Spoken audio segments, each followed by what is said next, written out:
इमरान खान की रिहाई से मुतालिक बड़ी बड़ी तहरीकें चलाई गई हैं। पाकिस्तान के एक्स प्राइम मिनिस्टर 2 साल से ज्यादा अरसा हो चुका है वो जेल के अंदर मौजूद है। मुख्तलिफ नौइयत के उनके मुकदमात चल रहे हैं जिनका वो सामना कर रहे हैं। उनकी कभी समात रोजाना की बुनियाद पर होती है और कभी महीनों उनके किसी केस की समात ही नहीं होती। कभी तो रेगुलरली उनकी फैमिली और वकला तक उनकी रसाई होती है और कभी कभी तो महीने गुजर जाते हैं और फिर एहतजाज किया जाता है उनकी बहनों की जानिब से, उनकी पार्टी वर्कर्स की जानिब से कि हमारी इमरान खान से मुलाकात करवाई जाए, लेकिन इमरान खान से मुलाकात नहीं होती है। और अभी भी जो सूरत हाल पैदा हुई है, पूरे नवंबर के महीने को देख लें तो एहतजाज, तहरीकें और बहुत बड़े बड़े बयानात दिए गए हैं पाकिस्तान तहरीक इंसाफ की जानिब से, उनकी पार्टी लीडर्स की जानिब से और उनकी बहनों की जानिब से कि हमारी इमरान खान से मुलाकात करवाने दी जाए, जिसकी हेडलाइंस नेशनल मीडिया पर, इंटरनेशनल मीडिया पर और खास तौर पर इंडिया में बड़े बड़े प्रोग्राम्स हुए हैं, ट्रांसमिशंस हुई हैं। शायद इतनी थोरो रिसर्च तो पाकिस्तान के न्यूज़ चैनल्स में नहीं होती है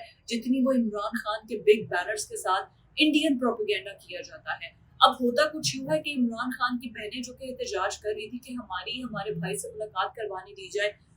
एहतजाज भी किया गया डियाला जेल के बाहर। वजीर आला केपी भी उनके साथ मौजूद थे। इस बारे में बहुत डिटेल रिसर्चेस हो चुकी हैं और सबने रिपोर्ट भी किया है। बट हुआ ये कि फिर उनकी बहन जो नौरीन खान है, उन्होंने इंटरव्यू दिया एक इंडियन न्यूज चैनल को, जो कि देखते देखते इतनी स्पीड में वायरल हो गया कि उस पर बहुत बड़े बड़े सवालिया निशान उठ गए। क्या वाकई इमरान खान की बहन ने जो गुफ्तगू की है, जो कि क्लिप सोशल मीडिया पर वायरल है, हकीकतन क्या उन्होंने यही गुफ्तगू की है? इस पर पाकिस्तान तहरीक इंसाफ को बहुत झटका लगा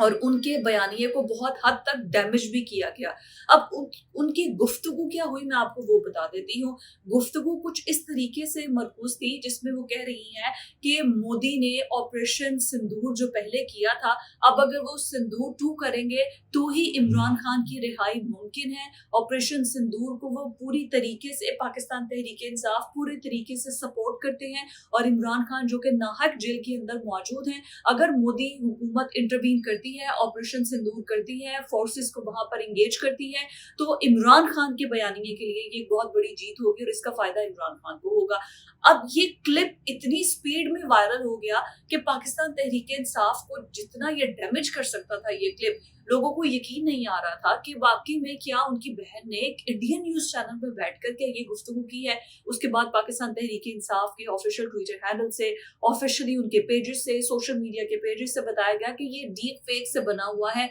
एआई जनरेटेड है ये सब कुछ। उन्होंने ऐसी कोई गुफ्तगू नहीं की है, ना ही उन्होंने ऑपरेशन सिंदूर का नाम लिया है, ना ही उन्होंने मोदी सरकार की तारीफ की है, बल्कि ये एआई जनरेटेड है और पाकिस्तान तहरीक इंसाफ को डैमेज करने के लिए ये सब कुछ किया गया है। और हकीकत भी यही है कि उन्होंने इस किस्म की कोई गुफ्तगू ना तो की है, ना ऑपरेशन सिंदूर की कोई गुफ्तगू की है, ना उसको कोई सपोर्ट दिया है। अब उस पर जो हंगामा मचा हुआ था, उस पर आज जो हमारे फेडरल मिनिस्टर हैं अता तारड़, वो उन्होंने एक लंबी चौड़ी प्रेस कॉन्फ्रेंस भी की है जिसमें उन्होंने बताया है कि अलीमा खान या फिर उनकी बहनें नौरीन और जो बाकी पाकिस्तान तहरीक इंसाफ के जो सपोर्टर्स और वोटर्स हैं, वो जो इंडियन न्यूज चैनल्स में भाग भाग कर जाते हैं, उसमें फिर वो मार्का हक की बात क्यों नहीं करते? अगर उनको मौका मिला था, वो इंडियन न्यूज चैनल में इनवाइटेड थे, तो फिर वो वहां पर जाकर क्यों मोदी सरकार क्यों उनको आईना नहीं दिखाते हैं कि वो पाकिस्तान के अंदर किस तरीके से टारगेटेड कार्रवाइयां कर रहा है, किस तरीके से रॉ फंडिंग के जरिए पाकिस्तान के अंदर कभी वाना कैडेट कॉलेज में, कभी कहीं पर, कभी कचहरी के बाहर धमाका किया जाता है। अफगानिस्तान स्पॉन्सर्ड दहशतगर्दी कर रहा होता है जो कि इंडिया उनको स्पॉन्सर्ड कर रहा है। क्यों वहां पर जाकर उन्होंने ये नाम नहीं लिया है? उनको अगर मौका मिला था तो उन्हें ये सब कुछ कहना चाहिए था। क्यों उनकी ज़बान को ताले लग जाते हैं जब वो ये जाकर बात क्यों नहीं करते हैं? तो आप इंफॉर्मेशन मिनिस्टर हैं, आप जाकर कर दें, क्योंकि आप जाकर सोशल मीडिया जो स्टार्स हैं उनके चैनल्स का इफ्तिताह कर सकते हैं। शायद हमारे फेडरल मिनिस्टर को और कोई काम नहीं है, तो फेडरल मिनिस्टर साहब खुद जाके ये सारे काम कर देते। फेडरल मिनिस्टर साहब अब पाकिस्तान तहरीक इंसाफ को तो कह रहे हैं, फिर उसके बाद मुझे ये समझ नहीं आया कि एक फेडरल मिनिस्टर, और वो फेडरल मिनिस्टर जिसकी हुकूमत यहाँ पर मौजूद है, पीएमएलएन की हुकूमत मौजूद है, वो गिला कर रहे हैं। वो ये गिला कर रहे हैं कि यहाँ पर स्मगलिंग को नहीं रोका जा रहा है, यहाँ पर गैर रजिस्टर्ड नंबर प्लेट्स की गाड़ियां मौजूद है केपीके के अंदर जो है वो इस किस्म की, और नॉन कस्टम प्लेट गाड़ियां केपीके के अंदर, ये कोई आज का मसला नहीं है, ये बहुत पहले से मसला है और ये पंजाब के अंदर भी एंटर होती है, बाकी सूबों में भी एंटर होती है। تو وہ ساری انہوں نے کہا کہ نان کسٹم پیڈ گاڑیاں بہت بڑا مسئلہ ہے. پھر انہوں نے کہا کہ وزیر اعلیٰ کے پی کے جو ہے یہ ڈرگ مافیا کو سپورٹ کرتے ہیں, وہاں پر کے پی کے اندر ڈرگ کارٹلز موجود ہیں,